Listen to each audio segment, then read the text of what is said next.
नमस्कार, जय हिंद। समसामयिक घटना चक्र के ऑफिशियल यूट्यूब चैनल पर मैं विवेक मिश्र आप सभी साथियों का हार्दिक स्वागत करता हूं।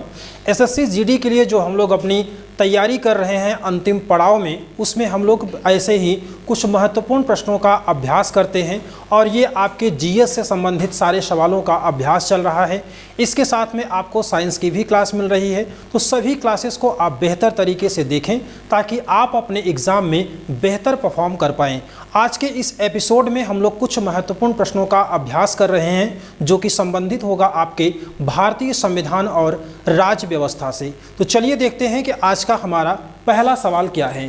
क्वेश्चन नंबर 1 में आपसे पूछा गया है कि निम्नलिखित में से कौन सा चुनाव आयोग का महत्वपूर्ण कर्तव्य नहीं होता है। स्थानीय चुनाव न करना, प्रत्यक्ष चुनाव का संचालन और नियंत्रण और चुनाव का निरीक्षण करना। यहाँ पर आपका सही जवाब क्या हो जाएगा। क्वेश्चन नंबर 1 में आपका राइट आंसर क्या होगा, जल्दी से इसका आंसर बताइए।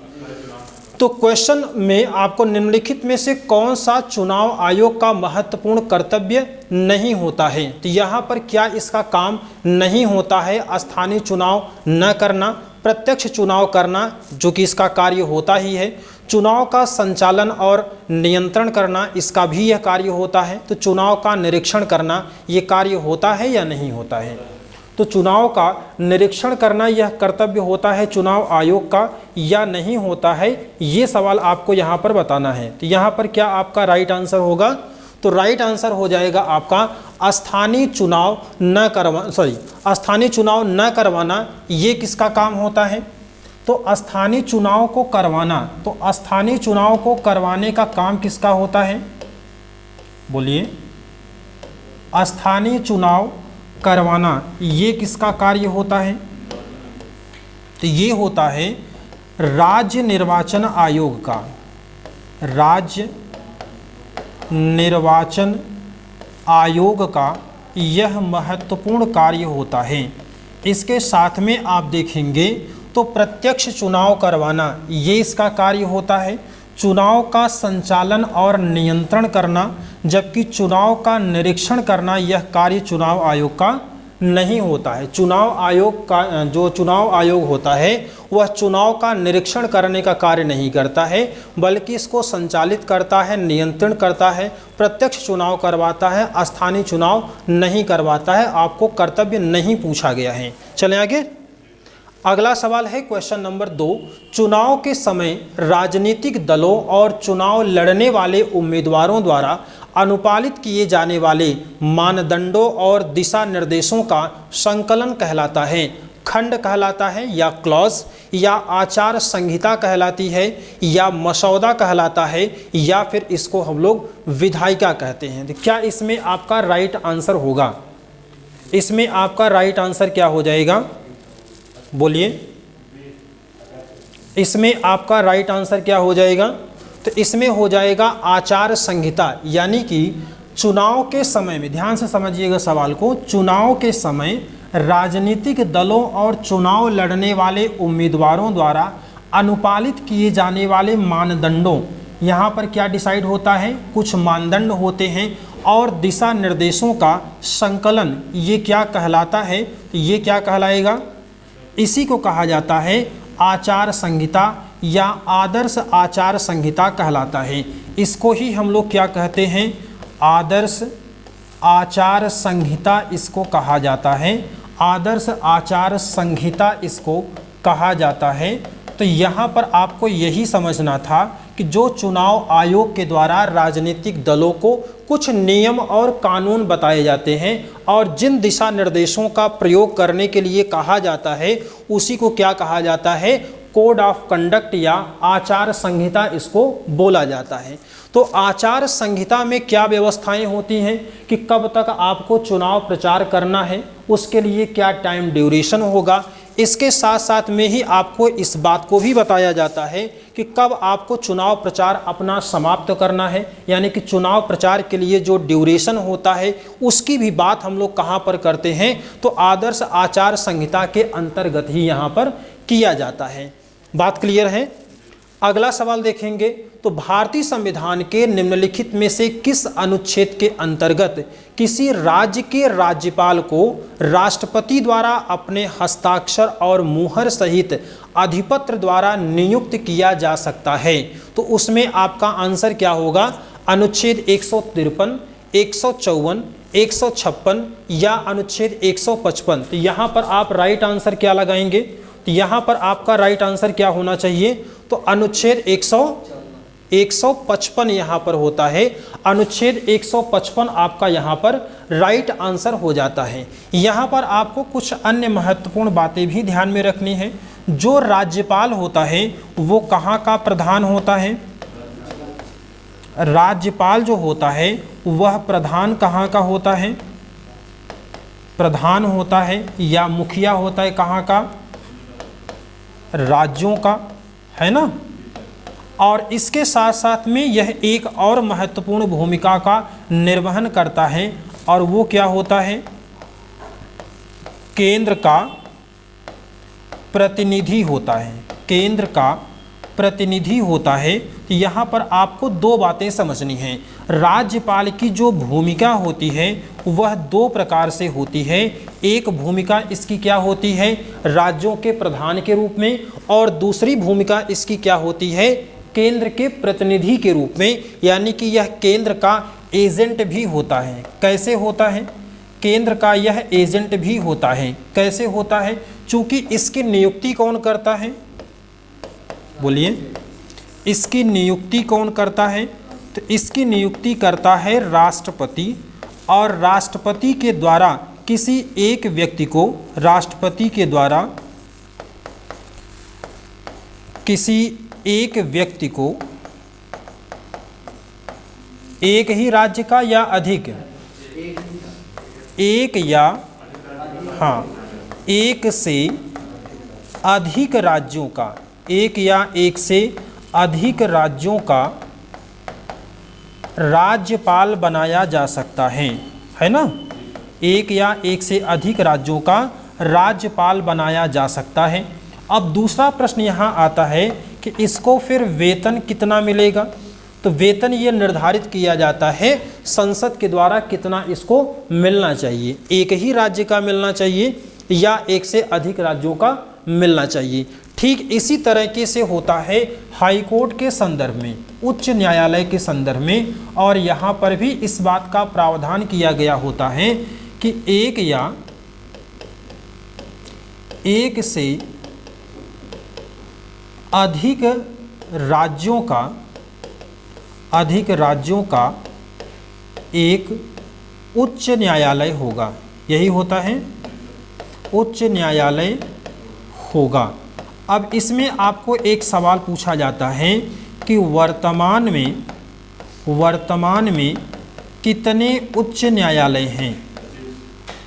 कितने उच्च न्यायालय हैं? एक सवाल आपको और पूछा जाता है कि वर्तमान में सर्वोच्च न्यायालय में न्यायाधीशों की संख्या, सर्वोच्च न्यायालय में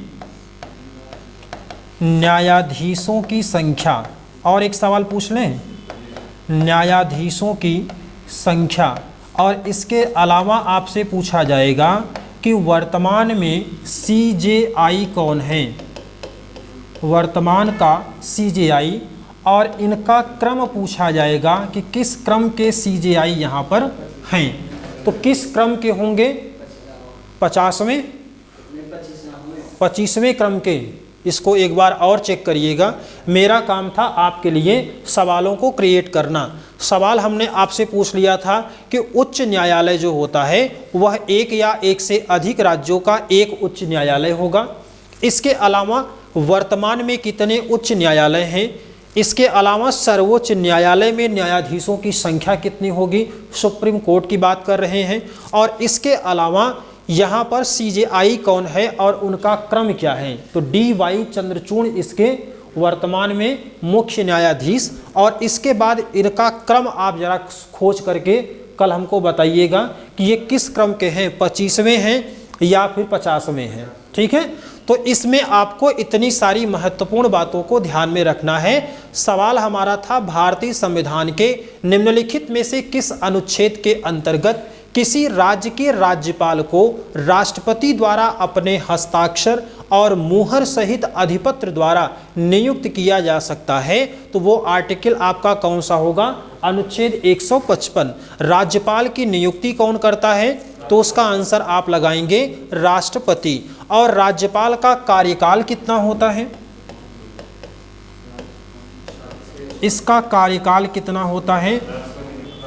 ऑप्शन बनाते हैं, कितना इसका कार्यकाल होगा? तो इसका कार्यकाल के लिए ऑप्शन आपको ए है 5 वर्ष तक, बी है आपके लिए 6 ईयर, और सी है 65 वर्ष की उम्र तक, और डी है आपके लिए राष्ट्रपति के प्रसाद पर्यंत। राष्ट्रपति के प्रसाद पर्यंत। तो क्या आंसर लगाएंगे?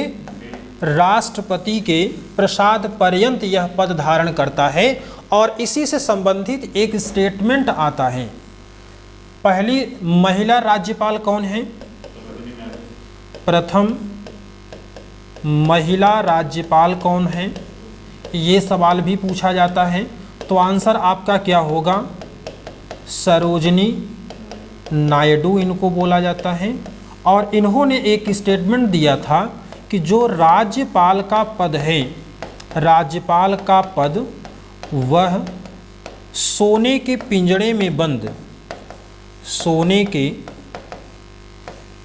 पिंजड़े में बंद तोते के समान है ना? ये स्टेटमेंट ध्यान रखिएगा। तो यह किसका होगा? तो सरोजिनी नायडू का यह महत्वपूर्ण स्टेटमेंट होगा। चले आगे हम। हाँ, इसको नोट कर लीजिए।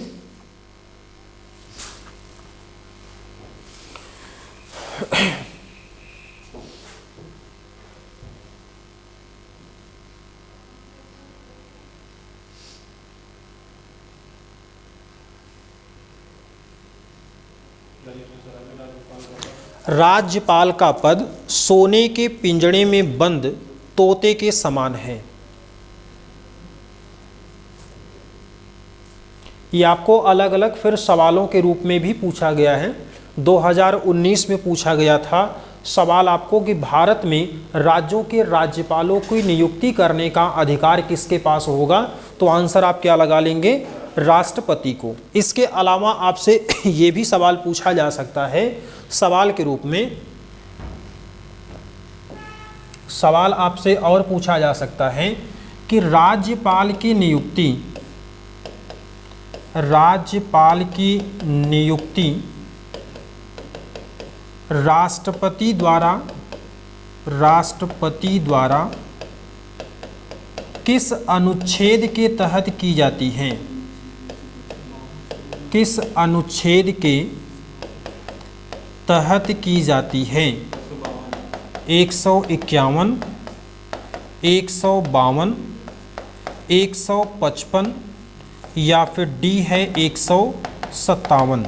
क्या आंसर लगाएंगे? 151 होता है। एक पॉइंट आप लिख लीजिए। संविधान के अनुच्छेद 151 के तहत, संविधान के अनुच्छेद 151 के तहत राज्य के राज्यपाल की नियुक्ति, राज्य के राज्यपाल की नियुक्ति भारत के राष्ट्रपति के द्वारा, भारत के राष्ट्रपति के द्वारा की जाती है। भारत के राष्ट्रपति के द्वारा की जाती है।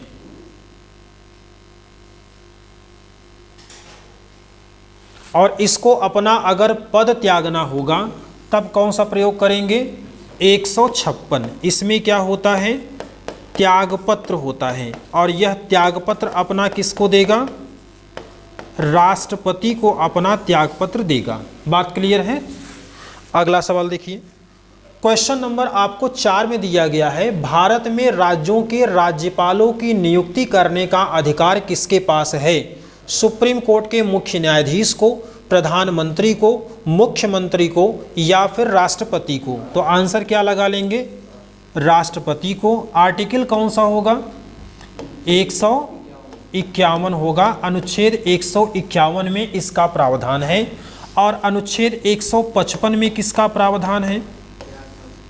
155 में और 156 में। तो अगर 151 की बात करेंगे तो नियुक्ति राष्ट्रपति करता है ना? नियुक्ति का अधिकार किसको है? राष्ट्रपति को। और 155 में क्या है कि राजपत्रित मुहर पर ये हस्ताक्षर करके राष्ट्रपति नियुक्त करता है। और 156 में क्या होगा? त्यागपत्र। और यह त्यागपत्र किसको देता है? तो राष्ट्रपति के द्वारा। और इसका कार्यकाल कितना हो जाता है? तो राष्ट्रपति के प्रसाद पर्यंत, 6 साल नहीं, राष्ट्रपति के प्रसाद पर्यंत। अगला सवाल है, भारत के कितने राज्यों में द्विसदनीय विधानमंडल है? 7 राज्यों में, 4 राज्यों में, 2 राज्यों में या फिर 6 राज्यों में? तो कितने ऐसे राज्य हैं, कितने ऐसे राज्य हैं जहां पर आपको ये मिल जाता है कि कौन सा ऐसा राज्य है जहां पर आपको द्विसदनीय विधानमंडल प्राप्त होता है? तो द्विसदनीय विधानमंडल आपको बताना है कौन कौन से ऐसे राज्य हैं जहां पर द्विसदनीय विधानमंडल होता है। ये आपको आंसर बताना है, जल्दी से बताइए। भारत में, सवाल को पहले समझिए, कितने ऐसे हैं जहां पर आपको द्विसदनीय विधानमंडल हैं? तो आंसर इसमें क्या लगाएंगे? 6 लगाएंगे। बोलिए। देखिए, अब जो होती है राज्य की विधायिका, राज्य की विधायिका जो होती है उसको क्या कहा जाता है? इसी को हम लोग कहते हैं विधानमंडल, है ना? और ये जो विधानमंडल होता है यह कितने सदनों से मिलकर बना होता है? एक या एक से अधिक सदनों से मिलकर बना होता है। तो एक या एक से अधिक सदन लगाएंगे। तो एक या एक से अधिक सदन का मतलब होता है कि विधानसभा तो हर जगह रहेगी, है ना? विधानसभा हर जगह रहेगी। और दूसरा जो होता है वो है आपका विधान परिषद। तो विधान परिषद प्रत्येक राज्य में नहीं है, यह प्रत्येक राज्य में नहीं है। और दूसरा पार्ट इसमें, तीसरा पार्ट क्या होता है? तो यहीं पर होता है राज्यपाल, है ना? अब यहाँ पर जो विधानसभा होती है, विधानसभा को हम लोग क्या कहते हैं? इसी को हम लोग कहते हैं प्रथम सदन, या इसी को कहते हैं जनता का सदन। जनता का सदन, है ना? अब इसमें क्या होता है कि विधानसभा प्रत्येक राज्य में नहीं है। तो विधानसभा प्रत्येक राज्य में नहीं है, इसका मतलब कुछ राज्यों में ही है। तो वर्तमान में कितने राज्यों में है? तो ये कितने राज्यों में हो जाते हैं? 6 राज्यों में हो जाते हैं। अब जैसे आपने एग्जाम्पल के रूप में देखा होगा कि जैसे वर्तमान में जहाँ पर 6 राज्य हैं, उन राज्यों का नाम क्या क्या होगा? उत्तर प्रदेश में है, उसके अलावा बिहार में है कि नहीं? बिहार में 2 सदन, इसके अलावा कर्नाटक में है कि नहीं? महाराष्ट्र में, बोलिए, है? होमवर्क आप नोट कर लीजिएगा, बच्चों वाली काम अब करने पड़ेंगे बुढ़ापे में। होमवर्क में आप लिखिएगा कौन कौन से राज्य में, कौन कौन से राज्य में विधान परिषद है, कौन कौन से राज्य में विधान परिषद है। इन 6 राज्यों को नोट करिएगा। राज्यपाल भी यहाँ का एक प्रमुख अंग होता है। और क्यों प्रमुख अंग होता है? प्रमुख अंग होता है या नहीं राज्य विधानमंडल का? क्योंकि इसी के द्वारा इसका पद कैसे होता है? केंद्र में राष्ट्रपति के समान, केंद्र में राष्ट्रपति के समान इसका पद होता है। तो जो केंद्र में राष्ट्रपति करता है वही सारे काम राज्यों में राज्यपाल करता है। जैसे कि अगर हम लोग देखते हैं कि लोकसभा और राज्यसभा वहाँ का दो अलग अलग सदन होता है, तो ठीक उसी तरीके से राज्यों में क्या होता है, विधानसभा और विधान परिषद होती है। और यहाँ पर क्या होता है, केंद्र में राष्ट्रपति जब किसी विधेयक पर हस्ताक्षर करता है तब वो कानून का निर्माण करता है। तो ठीक इसी तरीके से राज्यों में राज्यपाल जो होता है वो किसी विधेयक पर, यानी कि विधानसभा या विधान परिषद का कोई भी अगर विधेयक है तो राज्यपाल का जब उस पर हस्ताक्षर होगा तभी वो क्या होता है, कानून के रूप में, कानून के स्वरूप में आता है। चले आगे। अगला सवाल क्वेश्चन नंबर 6, संविधान में जन स्वास्थ्य एवं स्वच्छता तथा अस्पताल और औषधालय किस सूची में आते हैं? समवर्ती सूची में, राज्य सूची में, किसी सूची में नहीं, या फिर केंद्र सूची में आते हैं? तो यहाँ पर आपका राइट आंसर क्या होना चाहिए? केंद्र सूची में होते हैं।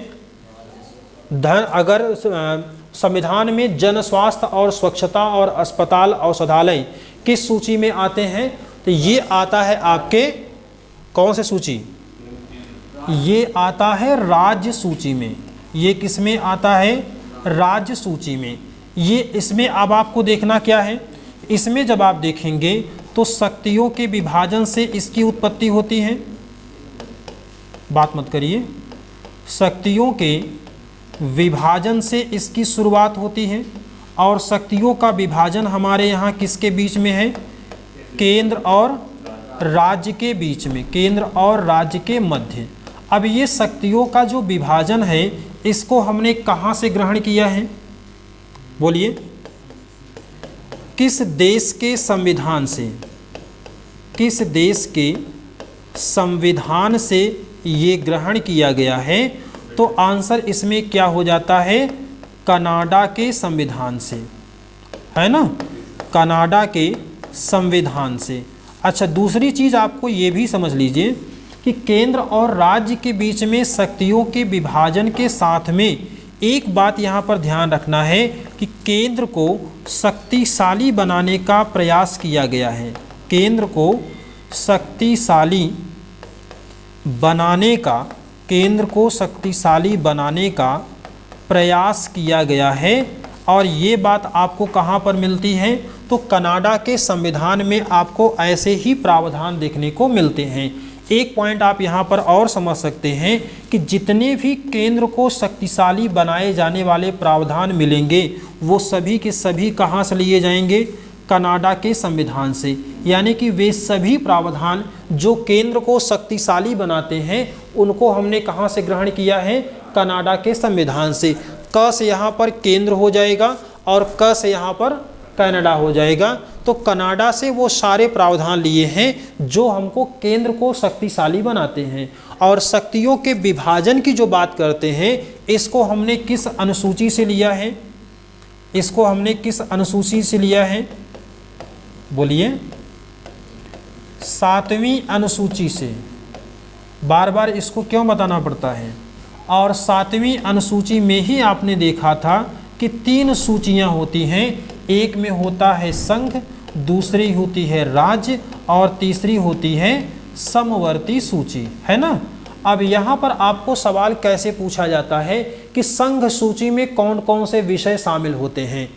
कि संघ सूची में वो सारे विषय शामिल होते हैं जो कि केंद्र के महत्व के होते हैं। इसमें कौन शामिल होंगे? जो केंद्र के महत्व के होंगे। जैसे कि आप जानते हैं जनगणना, जनगणना किसका विषय है? संघ सूची का या केंद्र सूची का।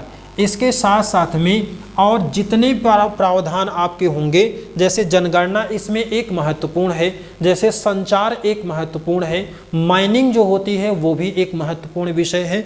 तो केंद्र सूची में वो सारे विषय शामिल होंगे जो कि केंद्र सरकार के महत्व के होते हैं। इसके अलावा राज्य सूची के, जैसे आप जीआरपी का नाम सुने होंगे, जीआरपी का नाम सुने हैं, जो रेलवे में होते हैं, तो वो किस में होते हैं, तो राज्य सूची में शामिल होते हैं। एक होता है आरपीएफ, रेलवे प्रोटेक्शन फोर्स, एक होता है आरपीएफ। तो आरपीएफ किसका विषय है, ये केंद्र का है कि राज्य का, इसका फुल फॉर्म होता है रेलवे प्रोटेक्शन फोर्स। अब रेलवे प्रोटेक्शन फोर्स ये किसका विषय होता है, यह होता है केंद्र सूची का विषय, है ना, केंद्र सूची का विषय। और जो जीआरपी होता है, जीआरपी ये किसका विषय होता है, तो राज्य सूची का विषय होता है। इसके अलावा आप देखेंगे तो समवर्ती सूची में इन दोनों के अलावा विषय होते हैं जिस पर कानून बनाने की शक्ति केंद्र और राज्य दोनों को होती है। लेकिन अगर एक ही विषय पर केंद्र और राज्य दोनों कानून बना देते हैं तब उसमें क्या व्यवस्था होती है, जब केंद्र और राज्य दोनों एक ही विषय पर कानून बनाएंगे और वह विषय समवर्ती सूची का होगा तो केंद्र के द्वारा बनाया गया कानून क्या होगा, प्रभावी होगा, है ना। और इन तीनों सूचियों के अलावा जो विषय बच गए उसको हमने कहाँ रख दिया, समवर्ती सूची में रख दिया। बात क्लियर है। और समवर्ती सूची पर कानून बनाने का अधिकार किसको होगा, तो केंद्र सरकार को होगा। समवर्ती सूची पर कौन बनाएगा, अवशिष्ट विषय पर कौन बनाएगा, तो अवशिष्ट विषय पर कानून बनाने का अधिकार केंद्र को होगा। चलें आगे हम, ये सारे पॉइंट्स आप ध्यान में रखिएगा। एक सवाल जनगणना से और पूछा जा सकता है कि जनगणना दिवस कब मनाया जाता है, विश्व जनसंख्या दिवस कब मनाया जाता है। ये सवाल काफ़ी बार पूछा गया है। विश्व जनसंख्या दिवस तो ये मनाया जाता है 11 जुलाई को। 11 जुलाई को क्या बनाते हैं, विश्व जनसंख्या दिवस। आपके एग्जाम के लिए महत्वपूर्ण हो सकता है। अगला देखते हैं 1985 में किए गए भारतीय संविधान के 52वें संशोधन में क्या सुरक्षा किया गया था। भारतीय गणराज्य में सिक्किम को एक राज्य के रूप में शामिल किया गया।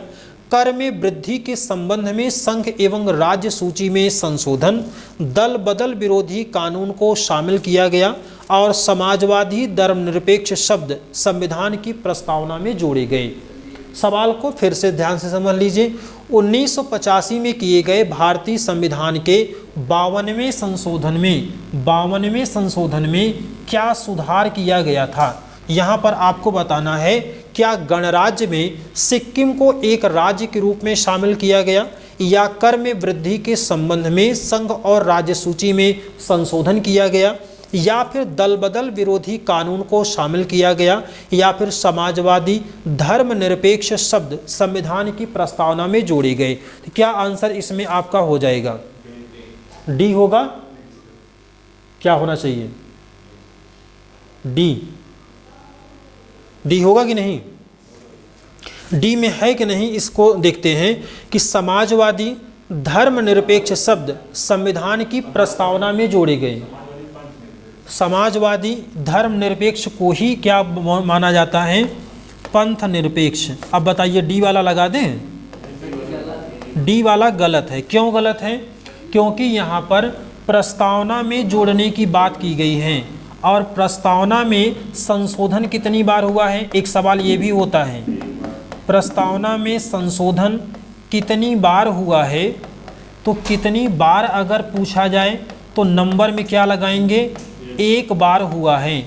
और इस एक बार में जो संशोधन हुआ है उसमें क्या जोड़ा गया था, समाजवादी पंथनिरपेक्ष और अखंडता शब्द जोड़ा गया। समाजवादी पंथनिरपेक्ष और अखंडता शब्द यहाँ पर जोड़ा गया है। इसके साथ में अगर आप देख लें तो यहाँ पर भारतीय गणराज्य में सिक्किम को एक राज्य के रूप में शामिल किया गया था, तो ये नहीं होगा।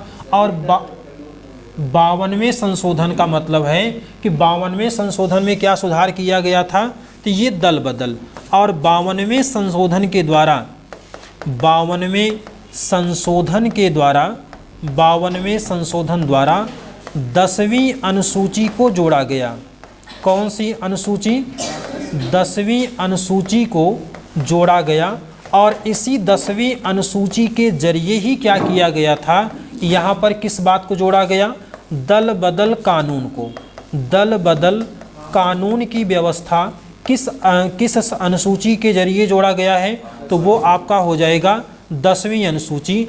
और 10वीं अनुसूची को कब जोड़ा गया, तो 1985 में और 52वें संविधान संशोधन के द्वारा इसमें इसे ऐड किया गया है। बात क्लियर है पूरी। अब इसके अलावा अगर आपसे चौथी अनुसूची में पूछा जाए क्या है, चौथी अनुसूची में किस बात का प्रावधान किया गया है, चौथी अनुसूची बताइए क्या इसमें जोड़ा गया था, चौथी अनुसूची में किसका प्रावधान है। ये अब अगली और आखिरी बार बता रहा हूँ। टोटल अनुसूची अगर पूछा जाएगा तो क्या लगाएंगे, टोटल अनुसूची अगर पूछा जाएगा तो 12 लगाएंगे। अब इसमें आप ज़रा देखिए कि अगर हम लोग अनुसूची की बात करते हैं तो पहली में क्या होता है, कभी भी हम शुरुआत करेंगे तो कहाँ से, संघ राज्य क्षेत्र की शुरुआत करेंगे। और दूसरे में क्या होता है, वेतन होता है। तीसरे में क्या होता है, शपथ। चौथे में राज्यसभा में सीटों का आवंटन, है ना, अब नहीं भूलना चाहिए, राज्यसभा में सीटों का आवंटन। पांचवी में क्या है, SC ST। इसके बाद छठवीं में क्या है, ATM स्क्वायर बताए थे, असम मेघालय त्रिपुरा मिजोरम। सातवीं में शक्ति का विभाजन। आठवीं में भाषाएं। नौवीं में भूमि सुधार। 10वीं में दल बदल। 11 में पंचायती राज। और 12वीं में शहरी पंचायत। यही बात लिखी गई है। अब इसमें आपको देखिए शुरुआत वाला तो नहीं भूल रहा है। अब दूसरे में क्या है, ये दूबे याद रखिए, है ना, यहाँ पर कोई जाति वाली बात नहीं हो रही है। दू से क्या हो जाएगा, दूसरा, और बे से क्या हो जाएगा, वेतन। याद रहेगा। और यहाँ पर 30 याद रखिएगा, 30 से तीसरा, और स से क्या हो जाएगा यहाँ पर, शपथ। किसका शपथ, संवैधानिक पदाधिकारियों का। चौथे में क्या होता है, सीट की बात करते हैं तो सीट में कितने पैर, सीट में 4। तो सीटों का आवंटन कहाँ पर है, लेकिन होगा किसके लिए, राज्यसभा के लिए। ये बात ध्यान में रखनी होगी। जब SC आप लिखते हैं तो SC को जब लिखते हैं तो वहाँ पर 5 जैसा बनता है, तो ये पांचवी में क्या हो जाएगा, SC और ST। तो इसकी आकृति कैसी होती है, = 5 होती है। तो पांचवी में किसका प्रावधान है, SC और ST का। छठवीं में हमने ATM स्क्वायर बताया था। टोटल यहाँ पर कितने लेटर हैं, 3 हैं। लेटर कितने हैं, 3 हैं। और पावर कितना है, मल्टीप्लाई करेंगे तो क्या आएगा। छठवीं में क्या है, तो ATM स्क्वायर यानी कि असम मेघालय त्रिपुरा और मिजोरम। सातवीं में स है यहाँ पर, और यहाँ पर 7 है, तो 7 में शक्तियों का विभाजन। आठवीं में क्या होता है, भाषाएं, और भाषाएं कितनी हैं। और भूमि सुधार की बात करते हैं तो कहाँ पर, 9वीं में होता है। और 10 से दल बदल होता है, और 10 से 10 होता है। यहाँ पर 11 और 12 में कंफ्यूज नहीं करना है, क्योंकि हम लोग जब भी शुरुआत करेंगे तो गांव से इसकी शुरुआत करेंगे। वास्तव में होता क्या है, ये स्थानीय स्वशासन होता है। और स्थानीय स्वशासन की जब बात करते हैं तो ये 2 होता है, एक ग्रामीण होता है और दूसरा कौन सा होता है, तो ये शहरी होता है। अब ग्रामीण की बात करेंगे तो 11वीं में है, और शहरी की बात करेंगे तो 12वीं अनुसूची में है। बात क्लियर रहेगा ये, तो इसको आप ध्यान में रखिएगा। अगला सवाल चलें, तो अगले सवाल में है क्वेश्चन नंबर 8 में है, संविधान 52वां संशोधन अधिनियम 1985 द्वारा जोड़ी गई भारतीय संविधान की अनुसूची दल बदल के आधार पर किसी व्यक्ति की संसद के किसी भी सदन या राज्य की विधानसभा या विधान परिषद के सदस्य होने से अयोग्यता से संबंधित है। तो कौन सी अनुसूची है ये? सारी कहानी भी इसमें बता दी गई है। तो आंसर इसमें क्या लगा लेंगे? 10वीं अनुसूची में इसका प्रावधान किया गया है। अगला है क्वेश्चन नंबर 9 है, भारतीय संविधान का 103वां संशोधन सरकारी नौकरियों और शैक्षिक संस्थानों में किसके आरक्षण के लिए प्रदान करता है? आर्थिक रूप से कमजोर वर्ग के लोगों को, अनुसूचित जाति या अनुसूचित जनजाति के लिए, अन्य पिछड़ा वर्गों के लिए या फिर अल्पसंख्यकों के लिए। तो यहाँ पर आंसर आप क्या लगा लेंगे? यहाँ पर हो जाएगा आपका आर्थिक रूप से पिछड़े हुए लोगों के लिए। तो 103वां संविधान संशोधन कब हुआ था? एक सवाल ये भी पूछा जा सकता है। 103वां संविधान संशोधन, 103वां संविधान संशोधन कब हुआ था? तो ये हुआ था 2019 में हुआ था 103वां। और 104वां भी कब हुआ है? 104वां भी 2019 में। 104वां के लिए क्या प्रावधान आया था? तो 104वां के लिए जो लोकसभा में 2 सदस्यों या ज़्यादा होते थे, 2 सदस्यों के मनोनयन के प्रावधान को, 2 सदस्यों के मनोनयन के प्रावधान को क्या किया गया? प्रावधान को समाप्त किया गया था। अच्छा ये बताइए कि वर्तमान में राज्यसभा में कितने सदस्यों को नॉमिनेट किया जा सकता है? 13? 12 होते हैं। तो टोटल कितने सदस्यों को नॉमिनेट किया जाता है? तो 12 सदस्यों को नॉमिनेट किया जाता है। कहाँ पर? राज्यसभा में। अच्छा इसमें भी कन्फ्यूजन होता है, राज्यसभा में कितने होते हैं? 12। अब इसको याद कैसे करेंगे? जैसे कि सदन हमारे पास 2 हैं, एक कौन सा है? लोकसभा है, और दूसरा कौन सा है? राज्यसभा है। अब एक में सदस्यों की संख्या कितनी होती है? 550, और यहाँ पर कितनी होती है? 250। अब इसमें से जो 238 मेंबर होते हैं ये संघ और राज्यों से इलेक्टेड होते हैं, और 12 ही क्या होते हैं? मनोनीत होते हैं, है ना। याद कैसे करेंगे? चूंकि यहाँ पर सदस्यों की संख्या ज़्यादा है, यहाँ पर सदस्यों की संख्या कम है।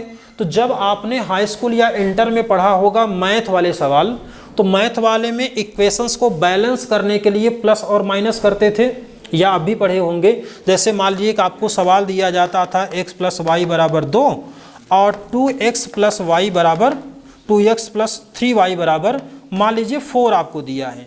तो दोनों को अगर प्लस माइनस करना है तो इक्वेशंस को बैलेंस करने के लिए मल्टीप्लाई करते थे, यानी कि इसमें संख्या को जोड़ते थे।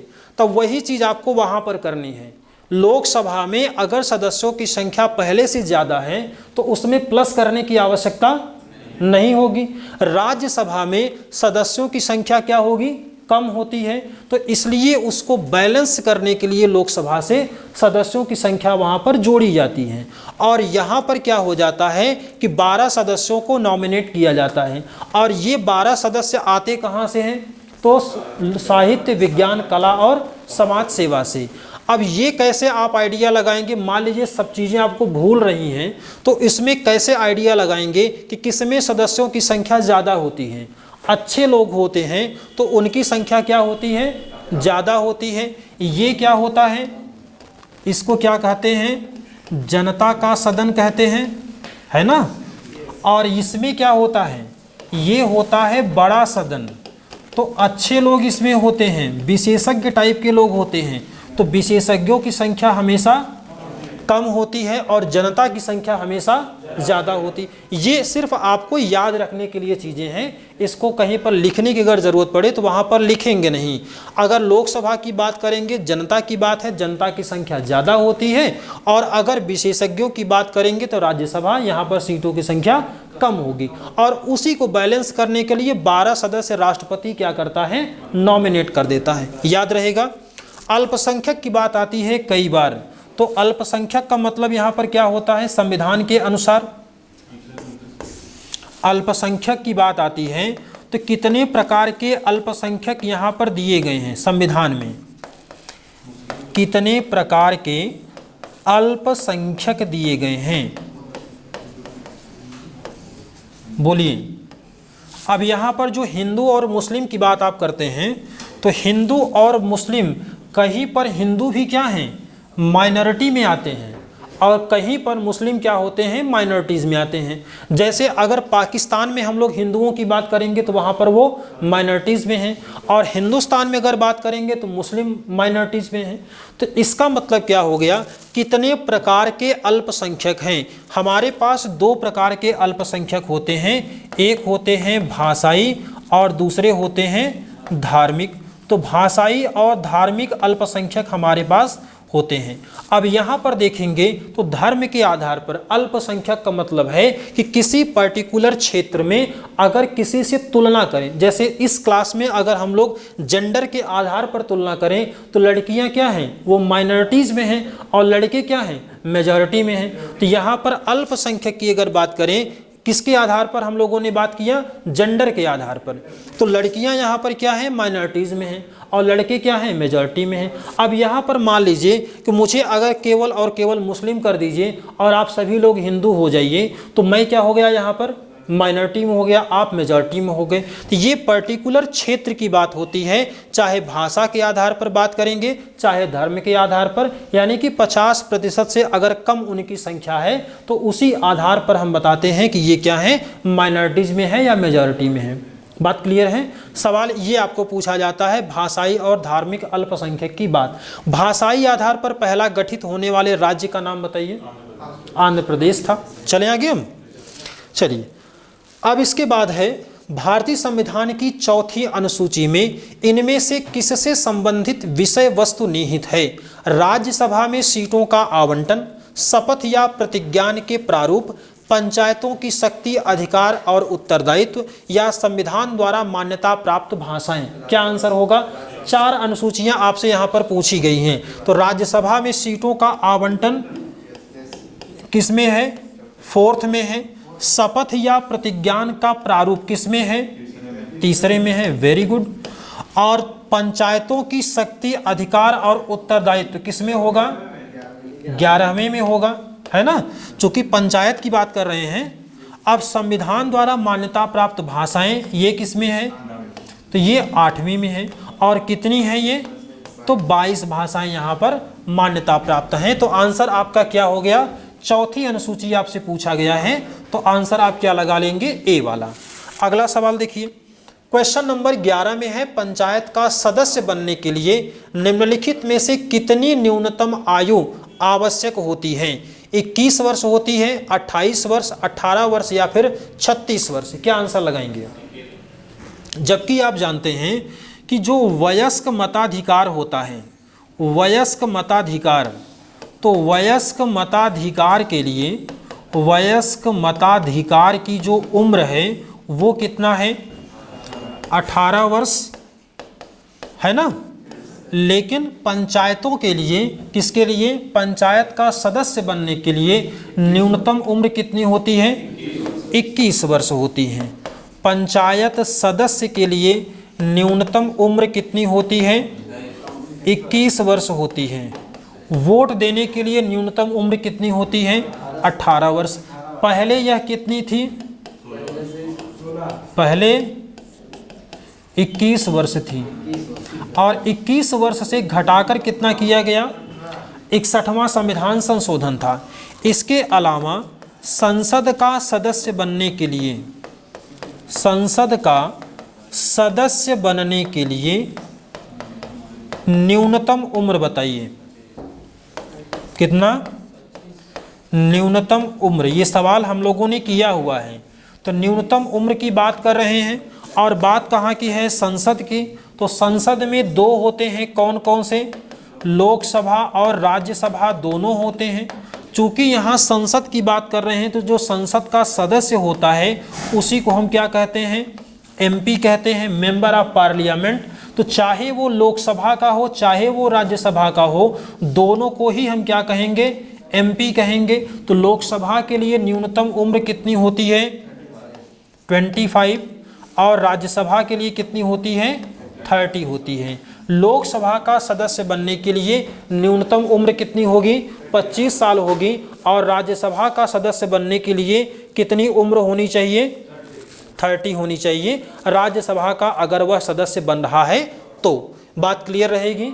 इसके अलावा अगर आपसे हम पूछ लें कि सुप्रीम कोर्ट का न्यायाधीश बनने के लिए न्यूनतम उम्र, CJI बनने की न्यूनतम उम्र कितनी है, अगर ये सवाल पूछा जाए, 6 वर्ष से अधिक, 6 वर्ष से 65 वर्ष। दूसरा बोलिए क्या बोल रहे हैं, दूसरा है 6 वर्ष से 62 वर्ष, ऐसा भी तो बन सकता है। तीसरा है निर्धारित नहीं है,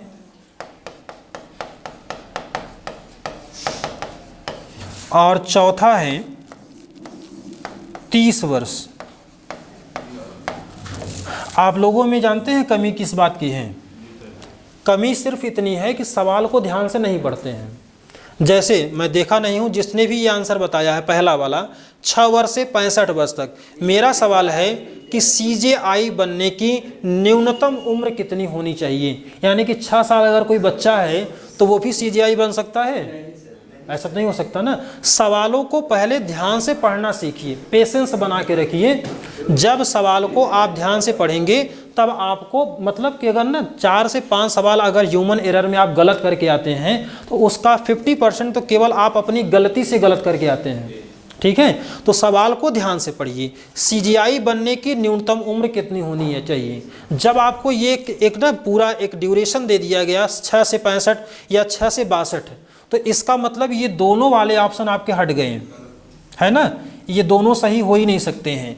अब आपके पास क्या है, निर्धारित नहीं है या फिर 30 वर्ष होगा, तो इसके लिए बिल्कुल भी समय सीमा निर्धारित नहीं है, ये आपका राइट आंसर होगा। अब वजह जरा सोचिए क्यों नहीं होगा, क्योंकि कोई कब ग्रेजुएशन कर रहा है, कोई कब LLB कर रहा है, और उसके साथ साथ में कब वो अपनी योग्यता को निर्धारित कर रहा है, यानी कि 10 साल की वकालत करना भी योग्यता में आएगा। इसके साथ में या तो हाई कोर्ट का 5 साल तक न्यायाधीश बन चुका हो, या राष्ट्रपति की निगाह में विधिवेत्ता हो। जब ये योग्यताएं पूरी करेगा तभी तो वो CJI बनने के लिए एलिजिबल होगा। तो इसलिए उसके लिए कोई भी न्यूनतम उम्र सीमा को निर्धारित नहीं किया गया है, ये ध्यान रखिएगा। किसी भी पद, कौन सा ऐसा पद है जिसके लिए पढ़ा लिखा होना आवश्यक नहीं होता है, बोलिए। पढ़ा लिखा होना आवश्यक नहीं है, हालांकि प्रैक्टिकली तो सही कह रहे हैं, नहीं है। अब यहाँ पर ऑप्शन आपके लिए है, ऑप्शन क्या, जनरली यही सवाल ऑप्शन में बनाया जाता है, तो आंसर आपका होता है राष्ट्रपति, है ना। अब यहाँ पर ऑप्शन के अनुसार आपको सारे सवालों को देखना पड़ेगा। तो जनरली जितनी ज़्यादा बार ये सवाल पूछा गया है तो उसमें ऑप्शन ऐसे रखे गए हैं जो कि राष्ट्रपति उसका राइट आंसर होता है। तो राष्ट्रपति पद के लिए पढ़ा लिखा होना आवश्यक नहीं होता है। अगला सवाल देख लीजिए, क्वेश्चन नंबर आपको 12 में दिया गया है, शहरी क्षेत्रों के लिए स्थानीय सरकारी निकायों को किस नाम से जाना जाता है। नगर पालिका के नाम से, राज्य परिषद से, जिला परिषद या पंचायत समितियां, किस नाम से जानते हैं। शहरी क्षेत्रों के लिए स्थानीय सरकारी निकायों, किसके लिए, शहरी क्षेत्रों के लिए स्थानीय सरकारी निकायों को किस नाम से जाना जाता है। तो नगर पालिका कहेंगे या जिला परिषद कहेंगे, इसको क्या कहते हैं, नगर पालिका कहते हैं। नगर पालिका का प्रमुख कौन होता है, प्रमुख कौन होता है, महापौर होता है। चलें आगे हम, अभी इलाहाबाद में इलेक्शन चल रहा है। कौन सा देश दुनिया का सबसे बड़ा लोकतंत्र है आइसलैंड है, स्वीडन है, नॉर्वे है या फिर भारत है? भारत है। तो भारत क्या है? दुनिया का सबसे बड़ा लोकतंत्र के रूप में इसको जाना जाता है। इसके अलावा आप ये भी जानते हैं कि भारत जो है जनसंख्या के अनुसार किस क्रम में आता है? जनसंख्या के अनुसार दूसरे, और क्षेत्रफल के अनुसार किस पे आता है? क्षेत्रफल के अनुसार 7th पोजीशन पर आता है। इसके अलावा एक चीज आप सुनते होंगे, माइका, जिसको कहा जाता है अभ्रक, है ना? इसके उत्पादन में इसके पास एकाधिकार होता है। और पूरे क्षेत्रफल का कितना, जो पूरी पृथ्वी है उसका कितना प्रतिशत भारत के पास है? 2.4% है।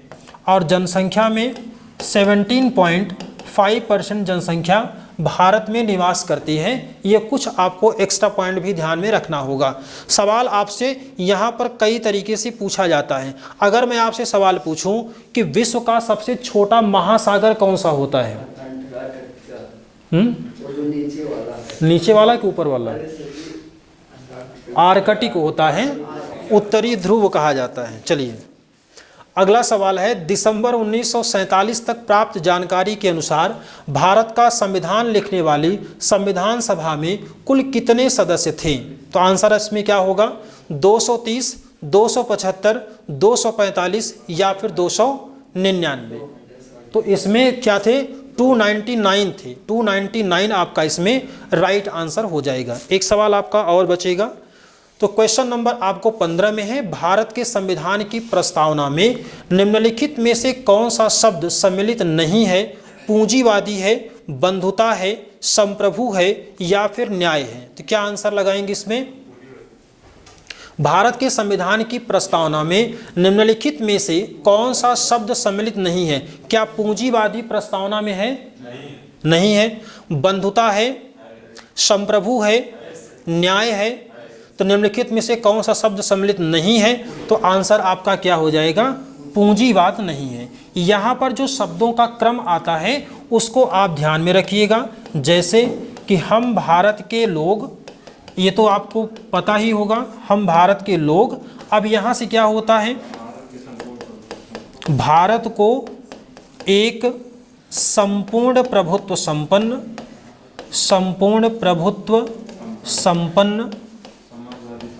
समाजवादी, पंथनिरपेक्ष,